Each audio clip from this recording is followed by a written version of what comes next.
ಕಿವಿಯಲ್ಲಿ ಇಯರ್ಫೋನ್ ಹಾಕಿ ಕ್ಯಾಬಲ್ಲಿ ಕಣ್ಣು ಮುಚ್ಚಿ ಕುಳಿತಿದ್ದ ಪ್ರದ್ಯುಮ್ನ ತನ್ನ ಕಲ್ಪನೆಯ ಲೋಕದಲ್ಲಿ ವಿಹರಿಸುತ್ತಿದ್ದ. ಪ್ರದ್ಯುಮ್ನ ಪ್ರೈವೇಟ್ ಚಾನೆಲ್ ಒಂದರಲ್ಲಿ ನಿರೂಪಕ, ಜೊತೆಗೆ ವಿಡಿಯೋ ಜಾಕಿ ಕೂಡ. ನೋಡಲು ಅಮೋಘ ಚೆಲುವು ಅವನದ್ದು. ಹೆಣ್ಣು ಮಕ್ಕಳೆಲ್ಲರೂ ಒಂದೇ ನೋಟಕ್ಕೆ ಆಕರ್ಷಿತರಾಗುವಂತಹ ಮನಮೋಹಕ ರೂಪ. 35 ಹರೆಯದ ವ್ಯಕ್ತಿ ಆತ. ಆದರೆ ಮುಖದಲ್ಲಿ ಆ ವಯಸ್ಸಿನ ಕುರುಹುಗಳೇ ಇರಲಿಲ್ಲ. ಈಗ ತಾನೇ ಯಾವುದೋ ಕಾಲೇಜಿನಲ್ಲಿ ಓದುತ್ತಿರುವ ನವ ಯುವಕನಂತಿದ್ದ. ಪ್ರತಿಷ್ಠಿತ ಹೀರೋಗಳೆಲ್ಲರನ್ನೂ ಇವನ ಮುಂದೆ ನಿವಾಳಿಸಿ ಎಸೆಯಬೇಕು ಎನ್ನುವಷ್ಟು ಸುಂದರಾಂಗ. ಅದೆಷ್ಟು ಸಿನಿಮಾ ಆಫರ್ ಬಂದಾಗಲೂ ಸಹಿತ ಅದನ್ನು ನಿರಾಕರಿಸಿದ್ದ ಪ್ರದ್ಯುಮ್ನ ಈ ನಿರೂಪಣೆಯ ಬದುಕೆ ನನಗೆ ಅಪ್ಯಮಾನವಾಗಿತ್ತು. ಆ ವೃತ್ತಿ ಜೀವನದಲ್ಲಿಯೇ ನೆಮ್ಮದಿಯ ಬದುಕು ಕಂಡಿದ್ದನಾತ. ದಿನಕ್ಕೆ ಬರುವ ಹಲವಾರು ಅಭಿಮಾನಿ ಪತ್ರಗಳು, ಹಿರಿಯ ಜೀವಿಗಳ ಆಶೀರ್ವಾದದ ಉಡುಗೊರೆ. ಸಮಯ ಸರಿಯಾಗಿ ಸಂಜೆ 8 ಗಂಟೆ ಆಯಿತೆಂದರೆ ಸಾಕು, ಟಿವಿ ಆನ್ ಮಾಡಿ ಕೂರುವ ಎಷ್ಟೋ ಹೆಂಗಳೆಯರ ನೆಚ್ಚಿನ ಮನೆಮಗ ಪ್ರದ್ಯುಮ್ನ. ಅಚ್ಚರಿ, ಎಲ್ಲರಂತೆ ಆಕೆ ಸಾಮಾನ್ಯ ಅಭಿಮಾನಿಯೇನೂ ಅಲ್ಲ. ಪ್ರದ್ಯುಮ್ನ ಎಂದ್ರೆ ಹುಚ್ಚು ಅಭಿಮಾನ ಆಕೆಗೆ. ಇನ್ನು 20 ವಸಂತ ದಾಟದ ಮುದ್ದು ಮೊಗದ ಚೆಲುವೆ. ಈಗ ತಾನೇ PUC ಮುಗಿಸಿ ಕಾಲೇಜು ಮೆಟ್ಟಿಲು ಏರಿದ್ದಳು. ದಿನವೂ ಅವನ ಕಾರ್ಯಕ್ರಮಕ್ಕೆ ಫೋನ್ ಹಾಯಿಸುವುದು, ಅವನ ಆಫೀಸ್ ವಿಳಾಸ ತಿಳಿದು 10 ಹಲವು ಲೆಟರ್ ಬರೆಯುವುದು ಎಲ್ಲವೂ ಆಕೆಯ ದಿನಚರಿಯಲ್ಲೊಂದು. ಎಷ್ಟೇ ಪತ್ರ ಸಂದೇಶಗಳನ್ನು ಬರೆದಾಗಿಯೂ ಕೂಡ ಅದಕ್ಕೆ ಅವನಿಂದ ಪ್ರತಿಕ್ರಿಯೆ ಮಾತ್ರ ಶೂನ್ಯ. ಅವಳ ಜೀವನದ ಕೊನೆಯ ಆಸೆಯೇ ಅವನನ್ನೊಮ್ಮೆ ನೇರವಾಗಿ ಭೇಟಿಯಾಗಬೇಕೆಂಬುದಷ್ಟೇ ಆಗಿತ್ತು. ಅವನು ಬರುವ ದಾರಿಯನ್ನೇ ಕಾಯುತ್ತಾ ಗೇಟ್ ಬಳಿ ನಿಂತಿದ್ದ ಅಚ್ಚರಿ ಅವನು ಕ್ಯಾಬ್ ಇಳಿದು ಬರುವುದನ್ನೇ ಕಾಯ್ತಾ ಇರುವಂತೆ ಓಡಿ ಬಂದಿದ್ದಳು ಅವನ ಬಳಿ. ಅವನ ಕುರಿತ ಅವಳ ಅಭಿಮಾನಗಳು ಒಂದೇ ಉಸಿರಿಗೆ ಬಾಯಿಗೆ ಬಂದಿತ್ತು ಆಕೆಗೆ. ಏನೇನೋ ಮಾತನಾಡಿದ್ದಳು. ಅವಳ ಮಾತಿಗೆಲ್ಲವೂ ಅವನ ಮುಗುಳು ನಗೆಯೊಂದೇ ಉತ್ತರ. ದಿನವೂ ಹೂವಿನ ಬೊಕ್ಕೆ, ಚಾಕ್ಲೇಟ್ ಹಿಡಿದು ಅವನಿಗಾಗಿ ಗೇಟ್ ಬಳಿ ಕಾಯ್ತಾ ಇದ್ಲು. ಆಫೀಸ್ ಗೇಟಲ್ಲಿ ಅವನನ್ನು ಸ್ವಾಗತಿಸುತ್ತಿದ್ದದ್ದು ಅಚ್ಚರಿಯ ಮುಗುಳು ನಗೆಯೊಂದಿಗಿನ ಹೂವಿನ ಬೊಕ್ಕೆ, ಅವಳಷ್ಟೇ ಸಿಹಿಯಾದ ಚಾಕ್ಲೇಟ್ಗಳು. ಈ ದಿನಚರಿ ಶುರುವಾದದ್ದು ಸರಿಸುಮಾರು 3 ತಿಂಗಳಿಂದ. ಅವನ ಒಂದೇ ಒಂದು ಮುಗುಳು ನಗೆಗೆ ಅದೆಷ್ಟು ಪುಳಕಿತಳಾಗುತ್ತಿದ್ದಳೋ. ಒಮ್ಮೆಯೂ ಅವಳೊಟ್ಟಿಗೆ ಆತ್ಮೀಯವಾಗಿ ಮಾತನಾಡದ ಪ್ರದ್ಯುಮ್ನನನ್ನು ತನ್ನ ಜೀವನದ ಉಸಿರು ಎನ್ನುವಂತೆ ಬಹುವಾಗಿ ಹಚ್ಚಿಕೊಂಡು ಬಿಟ್ಟಿದ್ದಳಾಕೆ. ಪ್ರದ್ಯುಮ್ನನಿಗೆ ಅವಳ ಅಭಿಮಾನ ಕಂಡು ಬೆರಗಾಗಿತ್ತು.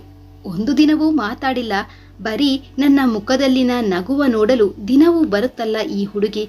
ದೇವರ ದರ್ಶನ ಪಡೆದು ಅವನ ಎದುರಿಗೆ ಇಡುವ ಹೂವಿನಂತೆ ನನ್ನ ನೋಡಲು ಅದೆಷ್ಟು ಕಾತರಿಸುತ್ತೆ ಈ ಹುಡುಗಿ. ನೆನೆಸಿಕೊಂಡ ಪ್ರದ್ಯುಮ್ನನಿಗೆ ಅವಳ ಕುರಿತು ಮರುಕ ಹುಟ್ಟಿತು. ಒಮ್ಮೆಯಾದರೂ ಅವಳೊಟ್ಟಿಗೆ ಮಾತನಾಡಬೇಕೆಂದು ನಿರ್ಧರಿಸಿ ಈ ಸಲ ಆಫೀಸ್ ಎಂದು ಹೊರಟವನು ಅವಳನ್ನು ನೋಡಿ ನಕ್ಕು ಅವಳೊಂದಿಗೆ ಮಾತಿಗಿಳಿದಿದ್ದ. ನಿಮ್ ಜೊತೆ ಮಾತನಾಡಬಹುದಾ? ಪ್ರದ್ಯುಮ್ನ ಹೀಗೆ ಕೇಳಿದಾಗಲಂತೂ ನಿಂತಲ್ಲಿಯೇ ಕುಣಿದು ಬಿಟ್ಟಿದ್ದಳು ಅಚ್ಚರಿ. ಅವನನ್ನು ನೋಡುವುದೇ ಆಕೆಗೊಂದು ಸಂಭ್ರಮ. ಸಿಕ್ಕಿರುವ ಅವಕಾಶವನ್ನು ಬಿಡದೆ ಒಮ್ಮೆಗೆ ಅವಳ ಪ್ರೇಮ ನಿವೇದನೆಯನ್ನು ಮಾಡಿಯೇ ಬಿಟ್ಟಿದ್ದಳು. ಕುಡಿಯುತ್ತಿರುವ ಕಾಫಿ ನೆತ್ತಿಗೇರಿತ್ತು ಪ್ರದ್ಯುಮ್ನನಿಗೆ. ಕಣ್ಣರಳಿಸಿ ಆಶ್ಚರ್ಯದಿಂದಲೇ ಏನು ಎನ್ನುವಂತೆ ಕೇಳಿದ್ದ. ಹೌದು, ನಿಮ್ಮನ್ನು ಅತಿ ಎನ್ನುವಷ್ಟು ಇಷ್ಟಪಡ್ತಾ ಇದ್ದೇನೆ.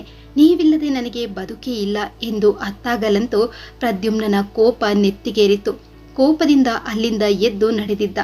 ಇನ್ನು 18-19 ಆಸುಪಾಸಿನ ಹುಡುಗಿಯೊಬ್ಬಳು ನೀನೇ ನನ್ನ ಜೀವನದ ಧೈರ್ಯ ಎನ್ನುವಂತೆ ಮಾತನಾಡಿದ್ರೆ ಏನ್ ಹೇಳಬೇಕು ಅವನಾದ್ರೂ? ಬರಿಯ ಆಕರ್ಷಣೆಗೆ ಸೋತು ಹುಚ್ಚು ಕನಸುಗಳನ್ನು ಕಟ್ಟಿಕೊಂಡು ಅದರಿಂದ ಖಿನ್ನತೆಗೊಳಗಾದರೆ ಅವನ ಸಹನೆ ಕೂಡ ಮೇರೆ ಮೀರಿತ್ತು. ಆದರೂ ಅಚ್ಚರಿ ಬಿಡ್ಲಿಲ್ಲ. ಅವನಿಗಾಗಿ, ಅವನ ಸ್ವಾಗತಕ್ಕಾಗಿ ಮತ್ತದೇ ಹೂವಿನ ಬೊಕ್ಕೆ ಹಿಡಿದು ಮತ್ತೆ ಅವನ ಆಫೀಸ್ ಗೇಟ್ ಬಳಿ ಕಾಯ್ತಾ ಇದ್ಲು. ಇಷ್ಟು ದಿನವೂ ಅವಳನ್ನು ನೋಡಿ ಒಂದು ಮುಗುಳು ನಗೆ ನಕ್ಕು ಅವಳು ಕೊಟ್ಟ ಬೊಕ್ಕೆ ಚಾಕ್ಲೇಟ್ಸ್ ಇಸಿದುಕೊಳ್ಳುತ್ತಿದ್ದವ ಅವಳ ಪ್ರೇಮ ನಿವೇದನೆ ಕೇಳಿದಾಗಿನಿಂದ ಅವಳನ್ನು ಬಹುಪಾಲು ತಿರಸ್ಕರಿಸಿಯೇ ಬಿಟ್ಟಿದ್ದ. ಅವಳನ್ನು ನೋಡಿಯೋ ನೋಡದಂತೆ ಹೋಗ್ತಾ ಇದ್ದ. ಅವನಿಗಾಗಿ ತಂದ ಬೊಕ್ಕೆ ಚಾಕ್ಲೇಟ್ ಎರಡೂ ಮಣ್ಣು ಪಾಲಾಗುತ್ತಿತ್ತು. ಪ್ರೀತಿ ಎಂಬುದು ಪ್ರತಿಯೊಬ್ಬ ಮನುಷ್ಯನ ಪಾಲಿಗೆ ಪ್ರಾಣವಾಯು ರೀತಿ. ಪ್ರೀತಿ ಎನ್ನುವುದು ಒಂದು ನಯವಾದ ಹೂವಿನಂತೆ. ಆ ಕೋಮಲ ಹೂವನ್ನು ತಿರಸ್ಕರಿಸಲಿ ಅಥವಾ ಸ್ವೀಕರಿಸಲಿ ಪ್ರತಿಯೊಂದರಲ್ಲೂ ಅಷ್ಟೇ ಮೃದುತನವಿರಬೇಕು. ಆದರೆ ಪ್ರದ್ಯುಮ್ನ ಮಾಡಿದ್ದು ಅವನ ತಿರಸ್ಕಾರ ಸಹಿಸದೆ ಅಚ್ಚರಿ ಪತ್ರವೊಂದನ್ನು ಬರೆದು ಆತ್ಮಹತ್ಯೆಗೆ ಪ್ರಯತ್ನಿಸಿದ್ದಳು. ಅವಳ ಹುಚ್ಚುತನದ ಪರಮಾವಧಿಗೆ ಏನ್ ಹೇಳಬೇಕು ಆತ. ಆಸ್ಪತ್ರೆಯಲ್ಲಿ ಇದ್ದವಳನ್ನು ನೋಡಲು ಹೋಗಿದ್ದ ಪ್ರದ್ಯುಮ್ನ. ನಿಶ್ಚೇದಿತಳಾಗಿ ಮಲಗಿದ್ದಳು ಅಚ್ಚರಿ. ಆಕೆಯನ್ನು ಒಮ್ಮೆ ನೋಡಿದ ತನ್ನ ತಂಗಿಯಂತೆ ಕಂಡಿದ್ದಳು ಅವನಿಗೆ. ಅವಳನ್ನು ನೋಡಿ ಅವನಿಗೆ ಹುಟ್ಟಿದ್ದು ಮಮತೆ. ಅಯ್ಯೋ ಎನಿಸಿತ್ತು ಅವನಿಗೆ. ತನ್ನ ವೈಯಕ್ತಿಕ ಜೀವನವನ್ನು ಇಷ್ಟು ದಿನ ಯಾರೊಂದಿಗೂ ಹಂಚಿಕೊಳ್ಳದವ ಇವತ್ತು ಹೇಳಲೇಬೇಕು ಎಂದು ನಿರ್ಧರಿಸಿದ್ದ. ಅಚ್ಚರಿ ಎದ್ದು ಕುಳಿತುಕೊಳ್ಳುವಷ್ಟು ಹುಷಾರಾಗುವುದನ್ನೇ ಕಾಯ್ತಾ ಇದ್ದ. ತನ್ನೊಡನೆ ಇದ್ದು ಇಷ್ಟು ಕಾಳಜಿ ತೋರಿಸುತ್ತಿರುವ ಪ್ರದ್ಯುಮ್ನಲ್ಲಿ ಅವಳಿಗೆ ಕಂಡದ್ದು ಮತ್ತದೇ ಪ್ರೀತಿ. ಅವಳನ್ನು ಕರೆದುಕೊಂಡು ತನ್ನ ಮನೆಗೆ ಬಂದಿದ್ದ. ಅಚ್ಚರಿ, ನೀನು ನನ್ನ ಮನೆಯನ್ನು ನೋಡಿಲ್ಲ ಅಲ್ವೇ? ಬಾ, ಇದೇ ನಮ್ಮನೆ ಎಂದಿದ್ದ. ಅರಮನೆಯಂತಹ ಮನೆ. ಶ್ರೀಮಂತಿಕೆಯ ಚಾಪು ಹೆಜ್ಜೆ ಹೆಜ್ಜೆಗೂ ಗೋಚರಿಸ್ತಾ ಇತ್ತು. ಏನೋ ವಿಸ್ಮಯ ನೋಡಿದಂತೆ ಇಡೀ ಮನೆಯನ್ನು ನೋಡ್ತಾ ಇದ್ಲು ಅಚ್ಚರಿ. ನೀವೊಬ್ಬರೇ ಇರೋದಾ? ಪ್ರಶ್ನಿಸಿದ್ದಳು. ಪ್ರದ್ಯುಮ್ನನತ್ತು ಕಿರುನಗೆಯಷ್ಟೇ ಉತ್ತರ. ಅಚ್ಚರಿ, ನಿನ್ಗೆ ಸಿಹಿ ಇಷ್ಟವೋ ಕಹಿ ಇಷ್ಟವೋ? ಏನ್ ಸರ್ ಹೀಗೆ ಕೇಳ್ತಾ ಇದ್ದೀರಾ? ಕಹಿನ ಯಾರಿಷ್ಟಪಡ್ತಾರೆ? ನನಗೆ ಸಿಹಿ ಅಂದ್ರೇನೆ ತುಂಬಾ ಇಷ್ಟ, ಕಹಿ ಬೇಡ ಎಂದಿದ್ದಳು ತನ್ನ ಪುಟ್ಟನೆಯ ಬಟ್ಟಲು ಕಣ್ಣುಗಳನ್ನು ಪಿಳುಗುಟ್ಟುತ್ತಾ. ಪ್ರದ್ಯುಮ್ನ ಅವಳ ಕೈಗೊಂದು ಕಾಫಿ ಕಪ್ ಕೊಟ್ಟು ತಾನೂ ಒಂದು ಕಾಫಿ ಕಪ್ ಗುಟುಕರಿಸುತ್ತಾ, ನಿಜ ಅಲ್ವಾ ಅಚ್ಚರಿ, ಯಾರಿಗ್ ತಾನೇ ಕಹಿ ಇಷ್ಟ ಹೇಳು? ಜೀವನದಲ್ಲಿ ಎಲ್ಲರೂ ಸಿಹಿಯನ್ನೇ ಇಷ್ಟಪಡ್ತಾ ಹೋದ್ರೆ ಕಹಿಯನ್ನು ಸ್ವೀಕರಿಸೋದು ಯಾರು? ನೋಡು, ನಾವು ಯಾರ ಬದುಕನ್ನು ನೋಡ್ತೀವೋ ಅದು ನೋಡಿದಷ್ಟೇ ಸುಂದರವಾಗಿರಲ್ಲ, ಅದರ ಹಿಂದೆಯೂ ಕೂಡ ಬದುಕಿನ ಕರಾಳತೆ ಇರುತ್ತೆ. ನಿನಗೆ ನನ್ನ ಬಗ್ಗೆ ಏನು ಗೊತ್ತು? ಏನೂ ಗೊತ್ತಿಲ್ಲ ಅಲ್ವಾ? ನಿನ್ನ ವಯಸ್ಸು ಆಕರ್ಷಣೆಗೆ ಒಳಪಡುವ ವಯಸ್ಸು. ನನ್ನ ಮೇಲೆ ಇರುವುದು ಕೇವಲ ಅಟ್ರಾಕ್ಷನ್ ಅಷ್ಟೇ, ಅದರ ಹೊರತು ಬೇರೇನೂ ಇಲ್ಲ. ಸಮಾಧಾನದಿಂದ ಹೇಳ್ತಾ ಇದ್ದವನ ಮಾತು ಕೇಳ್ತಾ ಇದ್ದ ಅಚ್ಚರಿ ಕೋಪದಿಂದ ಎದ್ದು ನಿಂತು, ಈಗೇನು ಮತ್ತೊಮ್ಮೆ ನಿನ್ನ ಪ್ರೀತಿಸೋಕೆ ಆಗಲ್ಲ ಅಂತ ಇದ್ದೀರಾ ಅಲ್ವಾ? ಮತ್ತೆ ನನ್ನನ್ನು ತಿರಸ್ಕರಿಸ್ತಾ ಇದ್ದೀರಾ ಅಲ್ವೇ? ಯಾಕೆ? ನನ್ನಲ್ಲಿ ಏನು ಕಮ್ಮಿ ಇದೆ? 10 ಜನರನ್ನು ಕೇಳಿದ್ರೂ ಹೇಳ್ತಾರೆ ನಾನು ನಿಮಗೆ ಅನುರೂಪನಾದ ಜೋಡಿ ಅಂತ. ಹಾಗಿರುವಾಗ ಏನು ನ್ಯೂನತೆ ಇದೆ ನನ್ನಲ್ಲಿ? ನೀವು ನನ್ನ ಇಷ್ಟಪಡದೇ ಇರೋಕ್ಕೆ ಒಂದೇ ಒಂದು ಸರಿಯಾದ ಕಾರಣ ಹೇಳಿ ನೋಡೋಣ. ಈ ಸಲ ಅಚ್ಚರಿಯ ಧ್ವನಿ ಜೋರಾಗಿತ್ತು, ಜೊತೆಗೆ ಅಳುವು ಕೂಡ ಒತ್ತರಿಸಿ ಬಂದಿತ್ತು. ಅಂದಾಚಂದ ನೋಡಿ ಬರೋದು ಪ್ರೀತಿನ ನಿನ್ ಪ್ರಕಾರ? ಈ ಸಲ ಪ್ರದ್ಯುಮ್ನನ ನೋಟ ತೀಕ್ಷ್ಣವಾಗಿತ್ತು. ಮತ್ತೇನು, ಸಿನಿಮಾದಲ್ಲಿ ನೋಡಿಲ್ವೇ? ಅಂದವಾಗಿರುವ ಹೀರೋಯಿನ್ಗೆ ಅಲ್ವಾ ಹೀರೋ ಪ್ರಪೋಸ್ ಮಾಡುವುದು? ಅವಳ ಮುಗ್ಧ ಪ್ರಶ್ನೆಗೆ ಪ್ರದ್ಯುಮ್ನ ನಗ್ಬೇಕೋ ಬೇಸರಿಸಿಕೊಳ್ಬೇಕು ಏನೊಂದು ತಿಳಿಯದಾಗಿತ್ತು. ಪ್ರೀತಿ ಅಂದ್ರೆ ಅದಲ್ಲ ಅಚ್ಚರಿ. ಮುಂದೆ ಹೇಳುವವನನ್ನು ತಡೆದ ಅಚ್ಚರಿ, ಈಗೇನು ನಾನಿಷ್ಟ ಇಲ್ಲ ಅಲ್ವಾ ನಿಮಗೆ? ಹಾಗಾದ್ರೆ ಬಿಡಿ, ನೀವಿಲ್ಲದ ಜೀವನ ನನಗೆ ಬೇಡವೇ ಬೇಡ ಎಂದು ಅಲ್ಲೇ ಡೈನಿಂಗ್ ಟೇಬಲ್ ಮೇಲಿಟ್ಟ ಚಾಕು ಹಿಡಿದು ಕೈ ಕುಯ್ದುಕೊಳ್ಳುವ ಮುಂದಾದವಳನ್ನು ತಡೆದು ನಿಲ್ಲಿಸಿದ್ದ. ಅವನ ಯಾವ ಮಾತುಗಳನ್ನು ಕೇಳದೆ ತನ್ನ ಹಠ ಸಾಧಿಸುತ್ತಿರುವ ಅಚ್ಚರಿಯನ್ನು ನೋಡಿ 2 ಬಾರಿಸಿಯೇ ಬಿಟ್ಟಿದ್ದ ಕೂಡ. ಏನೇ ನಿಂದು? ನನ್ನ ಬಗ್ಗೆ ನಿನಗೆ ಏನು ಗೊತ್ತು? ಬರೀ ಪ್ರೀತಿ ಪ್ರೀತಿ ಪ್ರೀತಿ. ಯಾವುದು ಪ್ರೀತಿ? ಇನ್ನು ಬಾಟಲಲ್ಲಿ ಇರುವ ಹಾಲಿಗೂ ಆಲ್ಕೋಹಾಲ್ಗೂ ವ್ಯತ್ಯಾಸವೇ ಗೊತ್ತಿಲ್ಲದೆ ಇರುವ ಅಮೂಲ್ ಬೇಬಿ ನೀನು. ಸಿನಿಮಾದಲ್ಲಿ ಕಾಣುವ ಕೈ ಕೈ ಹಿಡ್ಕೊಂಡು ಓಡಾಡುವ ಸೀನ್ ನೋಡಿ ಹಿಂದೆ ಬಿದ್ದು ಬಿಟ್ಟಿಯ? ನನ್ನಲ್ಲಿ ಏನು ಕಮ್ಮಿ ಅಂತ ನನ್ನನ್ನು ಇಷ್ಟಪಡ್ತಾ ಇಲ್ಲ ನೀವು ಅಂತ ಕೇಳ್ತಾ ಇದೆಯಲ್ಲ? ಹಾಗಾದರೆ ನನ್ನಲ್ಲಿ ಏನು ನೋಡಿ ಇಷ್ಟಪಟ್ಟೆ ನೀನು? ನನ್ನ ಆಸ್ತಿ, ನನಗಿರುವ ಹೆಸರು, ಗೌರವ ಏನು ಹೇಳು ಹೇಳು? ಅವಳ ಭುಜ ಹಿಡಿದು ಗದರಿಸಿ ಕೇಳಿದ್ದ. ಪಾಪ ಅಚ್ಚರಿ ಹುಲಿ ಬೋನಿಗೆ ಸಿಕ್ಕ ಜಿಂಕೆ ಅಂತಾಗಿದ್ದಳು. ಪ್ರದ್ಯುಮ್ನನ ಅಷ್ಟು ಗಡಸುತನವನ್ನು ಆಕೆ ಎಂದು ನೋಡಿರಲೇ ಇಲ್ಲ. ನಡುಗುತ್ತಲೇ ನನಗೆ ನೀವು ಬೇಕು ಎನ್ನುವಷ್ಟರ ಹೊತ್ತಿಗೆ ಆಕೆಯ ಕೆನ್ನೆಗೆ ಮತ್ತೊಂದು ಏಟು ಬಿದ್ದಿತ್ತು ಪ್ರದ್ಯುಮ್ನನ ಕಡೆಯಿಂದ. ಅವಳ ಕೈ ರಟ್ಟೆ ಹಿಡಿದು ಒಳಗೆ ಕರೆದುಕೊಂಡು ಹೋಗಿದ್ದ. ಮಲಗಿರುವ ತನ್ನ ಮಡದಿಯನ್ನು ದೂರದಿಂದಲೇ ತೋರಿಸಿ, ನೋಡು ಅವಳೇ ನನ್ನ ಹೆಂಡತಿ ಎಂದಾಗ ಅಚ್ಚರಿಯ ಎದೆ ಒಡೆದು ಹೋಗಿತ್ತು. ನಿಂತ ನೆಲವೇ ಕುಸಿದು ಹೋದ ಭಾವ. ಬರ್ತಾ ಇರುವ ಕಣ್ಣೀರನ್ನು ಒರೆಸಿಕೊಂಡು ಅವನು ಹೆಂಡತಿಯೆಂದು ತೋರಿಸಿದವಳನ್ನೊಮ್ಮೆ ನೋಡಿದಳು. ಆಸಿಡಿಂದ ಸುಟ್ಟ ಭಾಗಶಃ ಮುಖ, 2 ಕಾಲುಗಳಿಲ್ಲದೆ ಓಡಾಡಲು ಸಾಧ್ಯವಾಗದೆ ಹಾಸಿಗೆ ಹಿಡಿದಿದ್ದ ಯುವತಿ. ಅವಳ ಕಣ್ಣನ್ನು ಅವಳೇ ನಂಬಲಾಗಲಿಲ್ಲ. ಇವರು ನಿಮ್ಮ ಹೆಂಡ್ತಿನಾ? ನಂಬಲ್ಲ. ಈ ಸಲ ತನ್ನ ಮೈಯ ಶಕ್ತಿಯನ್ನೆಲ್ಲ ಒಗ್ಗೂಡಿಸಿ ಧೈರ್ಯದಿಂದ ಕೇಳಿಯೇ ಬಿಟ್ಟಿದ್ದಳು. ನಂಬೋಕೆ ಕಷ್ಟ ಅಲ್ವಾ? ಆದರೆ ಇದೇ ವಾಸ್ತವ. ಇವಳು ನನ್ನ ಹೆಂಡತಿ ಖುಷಿ. ನಾನು ಇವಳು ಕಾಲೇಜ್ ಡೇಸಿಂದಲೂ ಇಷ್ಟಪಟ್ಟು ಮನೆಯವರ ವಿರೋಧ ಕಟ್ಕೊಂಡು ಪ್ರೀತಿಸಿ ಮದುವೆ ಕೂಡ ಆದ್ವಿ. ಜಗತ್ತಲ್ಲಿ ಅವಳ ವಿನಃ ನನಗೆ, ನನ್ನ ವಿನಃ ಅವಳಿಗೆ ಯಾರೂ ಇಲ್ಲ ಅಂತ ಜೀವನ ಸಾಗಿಸ್ತಾ ಇದ್ವಿ. ಬಹುಶಃ ನಮ್ಮನ್ನು ನೋಡಿ ಆ ವಿಧಿಗೂ ಕೂಡ ಸಹಿಸೋಕೆ ಆಗಲಿಲ್ಲ ಅನ್ಸುತ್ತೆ. ಆಗಲೇ ಎದುರಾಗಿದ್ದು ನಮ್ಮ ಜೀವನದ ಈ ಅಗ್ನಿ ಪರೀಕ್ಷೆ. ಅವಳು ನಾನು ಇಬ್ಬರು ಜರ್ನಲಿಸಂ ವಿದ್ಯಾರ್ಥಿಗಳು.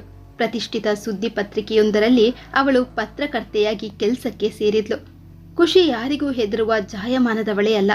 ರಾಜಕೀಯ ಬಿಲದಲ್ಲಿ ರಕ್ಷಣೆ ಪಡೆದು ಜನಸಾಮಾನ್ಯರ ಜೀವನ ಮತ್ತು ಜೀವಕ್ಕೆ ತೊಂದರೆ ಕೊಡುವ ಎಷ್ಟೋ ಪುಂಡರೌಡಿಗಳನ್ನು ಸಾಕಿ ಬೆಳೆಸ್ತಾ ಇರುವ ರಾಜಕಾರಣಿಗಳ ಬಗ್ಗೆ ಒಂದು ಲೇಖನ ಬರೆದು ಹಾಕಿದ್ಲು. ತಮ್ಮ ಬಣ್ಣ ಎಲ್ಲಿ ಬಯಲಾಗುತ್ತೋ ಅಂತ ಹೆದರಿ ನನ್ನ ಖುಷಿಯನ್ನು ಈ ಸ್ಥಿತಿಗೆ ತಂದುಬಿಟ್ರು ಪಾಪಿಗಳು. ಅವಳ ಜೀವ ಉಳಿದಿದ್ದೇ ಹೆಚ್ಚು. ಆವತ್ತು ನಮ್ಮ ಮದುವೆಯಾಗಿ 3 ವರ್ಷಗಳು ಕಳೆದಿತ್ತು. ಪ್ರತಿ ಆ್ಯನಿವರ್ಸರಿ ತುಂಬ ಜೋರಾಗಿ ಸೆಲೆಬ್ರೇಟ್ ಮಾಡುವ ನಾವು ಆವತ್ತೊಂದಿನ ಹೊರಗಡೆ ಎಲ್ಲಾದರೂ ಒಂದಿನ ಟ್ರಿಪ್ ಹೋಗಬೇಕು ಅಂತ ಪ್ಲ್ಯಾನ್ ಮಾಡಿದ ನನಗೆ ತುರ್ತಾಗಿ ಕೆಲಸ ಇದೆ ಅನ್ನುವ ನೆಪ ಹೇಳಿ ಮನೆಗೆ ಬರೋದು ಕೂಡ ತಡ ಮಾಡಿದ್ಲು. ನನಗೋ ಅವಳ ಮೇಲೆ ಹುಸಿ ಕೋಪ. ಯಾವ ವರ್ಷವೂ ಕೂಡ ತಪ್ಪಿಸದೇ ಇದ್ದ ಆ್ಯನಿವರ್ಸರಿ ಸೆಲೆಬ್ರೇಷನ್ ಈ ವರ್ಷ ತಪ್ಪಿಸೋದಾ? ಅದು ಹೇಗೆ ಸಾಧ್ಯ? ಪಾಪ ನನ್ನ ಖುಷಿಗೆ ಕೆಲಸದ ಒತ್ತಡ ಅಂತ ತಿಳಿದು ಮನೆಯಲ್ಲಿಯೇ ಕ್ಯಾಂಡಲ್ ಲೈಟೆಡ್ ಡಿನ್ನರ್ ಮಾಡೋಣ ಅಂತ ಅವಳಿಗಾಗಿ ನಾನು ನನ್ನ ಕೈಯಾರೆ ಕೇಕ್ ಮಾಡಿ ಕಾಯ್ತಾ ಇದ್ದೆ. ತಕ್ಷಣ ಅವಳ ಫೋನ್. ನಾನು ಬಹುಶಃ ನನಗೆ ಕೋಪ ಬಂದಿದೆ ಅಲ್ವಾ, ಸಮಾಧಾನ ಮಾಡೋಕೆ ಫೋನ್ ಮಾಡ್ತಾ ಇರಬೇಕು. ಈಗ ಕಾಲ್ ಪಿಕ್ ಮಾಡೋದ್ರ ಬದಲು ಹೀಗೆ ಕೋಪ ಇರುವ ರೀತಿ ನಟಿಸಿ ಅವಳು ಮನೆಗೆ ಬಂದಾಗ ಸರ್ಪ್ರೈಸ್ ಕೊಡಬೇಕು ಅಂತಲೇ ನಿರ್ಧಾರ ಮಾಡಿದ್ದೆ. ಸಮಯ ಆಗಲೇ ರಾತ್ರಿ 11 ಗಂಟೆ. ಇನ್ನೂ ಖುಷಿ ಸುಳಿವಿಲ್ಲ. ಅವಳಿಗೆ ಕಾಲ್ ಮಾಡಿದ್ರೆ ಸ್ವಿಚ್ ಆಫ್. ಆಫೀಸ್ಗೆ ಫೋನ್ ಮಾಡಿದ್ರೆ ಖುಷಿ ಆಗಲೇ 7 ಗಂಟೆಗೆ ಹೋಗಿದ್ದಾಳೆ ಅಂತ ಹೇಳಿಬಿಟ್ರು. ಎಲ್ಲಿ ಹೋದ್ಲು ಅಂತ ನಡುರಾತ್ರಿಯಲ್ಲಿ ಹುಚ್ಚನ ಥರ ರೋಡಲ್ಲೆಲ್ಲ ಹುಡುಕಾಡಿದ್ದೇ ಬಂತು ಭಾಗ್ಯ. ಖುಷಿಯ ಸುಳಿವೇ ಇಲ್ಲ. ತಲೆಗೆ ಕೈ ಹೊತ್ತು ರೋಡಲ್ಲಿ ಕುಳಿತಿರುವಾಗ ಆಸ್ಪತ್ರೆಯಿಂದ ಫೋನ್. ನಿಮ್ಮ ಹೆಂಡತಿ ಮೇಲೆ ಆಸಿಡ್ ಅಟ್ಯಾಕ್ ಆಗಿದೆ, ಬಂದು ನೋಡಿ. ರೋಡಲ್ಲಿ ಬಿದ್ದು ಒದ್ದಾಡ್ತಾ ಇರೋರನ್ನು ತಂದು ಹಾಸ್ಪಿಟಲ್ಗೆ ಸೇರಿಸಿದ್ದ ಪುಣ್ಯಾತ್ಮರು ಒಬ್ರು ನನಗೆ ಕಾಲ್ ಮಾಡಿ ಹೇಳಿದ್ರು. ಅಲ್ಲಿಂದ ನಿಲ್ಲದೆ ಆಸ್ಪತ್ರೆಗೆ ಹೋಗಿ ನೋಡಿದ್ರೆ 2 ಕಾಲಿನ ಮೇಲೆ ಬೈಕ್ ಓಡಿಸಿ ಬಿಟ್ಟಿದ್ರು. ಖುಷಿಯನ್ನು ಎದೆಗಪ್ಪಿಕೊಂಡು ಬಿಕ್ಕಿ ಬಿಕ್ಕಿ ಅತ್ತಿದ್ದೆ. ಬಡವನ ಕೋಪ ದವಡೆಗೆ ಮೂಲ ಅನ್ನುವ ಹಾಗೆ ಕೋರ್ಟ್ ಕೇಸು ಪೊಲೀಸ್ ಅಂತೆಲ್ಲ ಹೋದ್ರೆ ಏನಾಗುತ್ತೆ ಅನ್ನೋದರ ಅರಿವಿತ್ತು. ಏನೇ ಆಗಲಿ ನನ್ನ ಹೆಂಡತಿ ಜೀವ ಉಳಿದದ್ದೇ ಹೆಚ್ಚು ಅನಿಸಿತ್ತು ನನಗೆ. ಅವಳ ಪ್ರೀತಿಯೊಂದಿರಲು ಜಗತ್ತಲ್ಲಿ ಬೇರೆ ಏನೂ ಬೇಡ ಎನ್ನುವ ಧೋರಣೆ ನಂದು. ದುಷ್ಟರನ್ನು ಕಂಡ್ರೆ ದೂರ ಇರಬೇಕು ಅನ್ನುವ ಹಾಗೆ ಅಲ್ಲಿಂದ ನನ್ನ ಖುಷಿಯನ್ನು ಕರ್ಕೊಂಡು ಬಂದುಬಿಟ್ಟೆ. ನನ್ನ ಜೀವನದಲ್ಲಿ ಖುಷಿಯ ಮಹಾಪೂರವನ್ನೇ ಹರಿಸಿದ ನನ್ನ ಖುಷಿಗಾಗಿಯೇ ನನ್ನ ಬದುಕು, ನನ್ನ ಜೀವನ, ನನ್ನ ಪ್ರೀತಿ ಏನಿದ್ರೂ ಅದು ಅವಳಿಗೆ ಮಾತ್ರವೇ ಸ್ವಂತ. ಹೇಳ್ತಾ ಇದ್ದವನ ಮಾತುಗಳು ಮುಗಿದಿತ್ತು. ಅಚ್ಚರಿಯ ಕಣ್ಣಾಳಿಗಳು ತುಂಬಿ ಬಂದಿತ್ತು. ಎಚ್ಚರವಾದ ಖುಷಿ ಎದ್ದು ಕುಳಿತುಕೊಳ್ಳಲು ಪ್ರಯಾಸ ಪಡುತ್ತಿರುವಾಗಲೇ ಅವಳ ತೋಳ ಬಳಸಿ ನಿಂತಿದ್ದ ಪ್ರದ್ಯುಮ್ನ. ಅಚ್ಚರಿ ಅವನ ಹಿಂದೆಯೇ ಓಡಿದಳು. ಖುಷಿ ಪ್ರದ್ಯುಮ್ನನ ನೋಡಿ, ಏನ್ ಸಾಯಬ್ರೆ, ಇಷ್ಟು ಬೇಗ ಬಂದ್ಬಿಟ್ಟಿದ್ದೀರಾ? ನಗುತ್ತಲೇ ಕೇಳಿದ್ದಳು. ಅವಳಿಗೆ ತನ್ನ ನೋವಿನ ಖಿನ್ನತೆ ಲವಲೇಶವೂ ಇರಲಿಲ್ಲ. ಪಕ್ಕದಲ್ಲಿ ಇರುವ ಅಚ್ಚರಿಯನ್ನು ನೋಡಿ, ಏನು ಹೊಸ ಪ್ರಪೋಸಲಾ? ಪ್ರದ್ಯುಮ್ನ ನಕ್ಕಿದ್ನಷ್ಟೇ. ಖುಷಿ ಅವಳನ್ನು ನೋಡಿ, ಚೆನ್ನಾಗಿದೆ ಹುಡುಗಿ, ಏನ್ ನಿನ್ನ ಹೆಸರು ಎಂದಾಗ ಆಕೆಯ ಹತ್ತಿರ ಹೋಗುವುದಕ್ಕೂ ಭಯ ಅಚ್ಚರಿಗೆ. ಆಕೆಯ ಕುರೂಪವನ್ನು ನೋಡಿ ಕಣ್ಣು ಮುಚ್ಚಿಯೇ ಅವಳೆದುರು ನಿಂತಿದ್ದಳು. ಅಚ್ಚರಿ ಅಂತ ನನ್ನ ಹೆಸರು. ಸುಮ್ಮನೆ ಪಿಸು ನುಡಿದಿದ್ದಳು. ನೈಸ್ ನೇಮ್, ನಿನ್ ಬಗ್ಗೆ ತುಂಬಾ ಹೇಳಿದ್ರು ಇವ್ರು. ನೋಡು, ಜೀವ ಅಮೂಲ್ಯವಾದದ್ದು. ಸಾವು ನಮ್ಮನ್ನರಸಿ ಬರ್ಬೇಕೇ ವಿನಃ ನಾವು ಸಾವನ್ನು ಹುಡ್ಕೊಂಡು ಹೋಗ್ಬಾರ್ದು, ತಿಳಿಯಿತಾ? ಬದುಕು ಸ್ವೀಕಾರದಕ್ಕಾಗಿಯೇ ವಿನಃ ನಿರಾಕರಣೆಗಲ್ಲ. ನಿನ್ಗೆ ಪ್ರದ್ಯುಮ್ನಗಿಂತ ಒಳ್ಳೆ ಹುಡುಗ ಸಿಗ್ತಾನೆ, ಯೋಚಿಸಬೇಡ ಎಂದು ಅವಳ ನೆತ್ತಿ ಸವರಿದ್ದಳು ಖುಷಿ.